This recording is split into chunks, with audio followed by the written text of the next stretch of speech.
Halo sahabat sains seru. Karena perkembangan teknologi sains yang sangat pesat dan luas dalam beberapa dekade terakhir, perkembangan peradaban mengalami perubahan drastis seperti sekarang.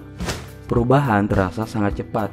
Mungkin bagi yang udah lumayan berumur masih ingat waktu kita masih pakai HP Nokia jadul yang ngetiknya aja ribet banget. Sekarang udah digantikan sama smartphone yang super cerdas. Kehidupan kita saat ini bergantung dan berhubungan dengan mesin, mulai dari mobil untuk transportasi, smartphone untuk komunikasi, bahkan jam untuk mengingat waktu pun adalah mesin. Karena dekatnya kehidupan kita dengan mesin, mulai muncul pertanyaan menarik dari ilmuwan. Apakah mesin-mesin ini dapat berpikir seperti manusia? Apakah mesin juga dapat belajar seperti kita? Nah, pertanyaan inilah yang memulai sebuah terobosan baru yang disebut Artificial Intelligence atau disingkat AI, yang dalam bahasa Indonesianya merupakan kecerdasan buatan. Artificial Intelligence didefinisikan sebagai kemampuan suatu sistem untuk menafsirkan data eksternal dengan benar, belajar dari data tersebut, dan menggunakan pembelajaran untuk mencapai tugas dengan adaptasi yang fleksibel. Jadi AI ini kalau diibaratkan adalah robot yang dapat belajar dan terus berkembang menjadi lebih baik seperti halnya manusia. Sejarah dari pembuatan AI dimulai pada abad 17 dan riset-risetnya mulai berkembang sekitar tahun 1950-an.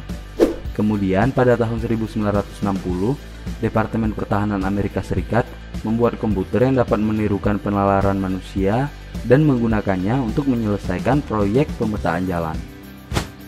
Sistem AI biasanya akan menunjukkan setidaknya beberapa perilaku terkait kecerdasan manusia, di antaranya perencanaan, pembelajaran, penalaran, pemecahan masalah, representasi, persepsi, gerak, dan manipulasi.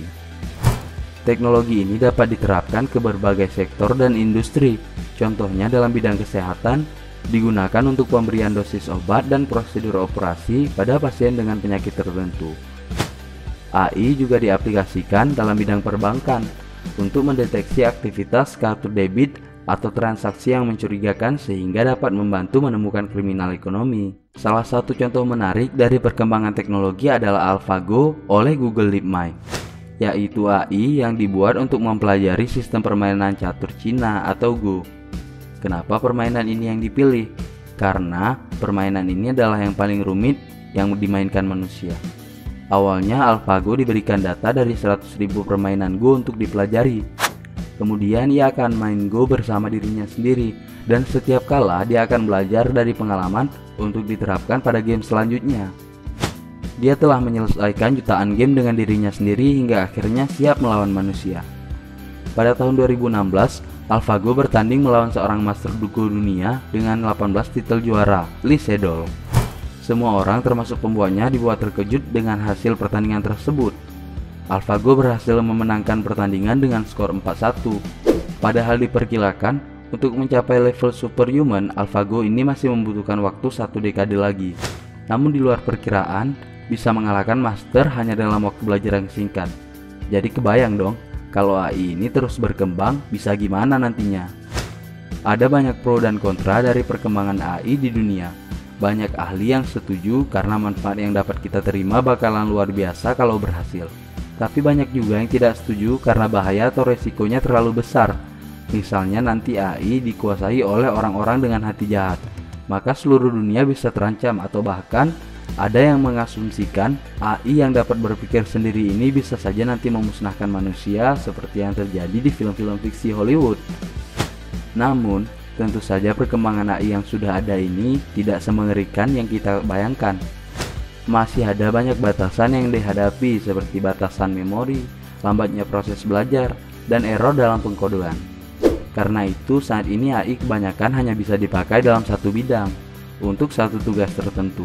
Misalnya self-driving cars atau mobil yang bisa mengemudi secara otomatis yang dikembangkan oleh Tesla, atau AI mesin pencarian yang digunakan oleh Google, atau lain-lain. Nah, itu dia video kali ini tentang apa itu Artificial Intelligence atau kecerdasan buatan. Apakah menarik dan bermanfaat menurut kalian? Jangan lupa tinggalkan pendapatnya di kolom komentar. Terima kasih buat yang udah nonton sampai habis. kami juga punya nih beberapa rekomendasi video menarik untuk kalian semua. Daripada nggak tahu mau ngapain, yuk langsung aja ditonton salah satunya. Pilih aja dari list yang udah kami tampilkan di layar monitor. Sampai jumpa di video berikutnya. Stay safe and stay close.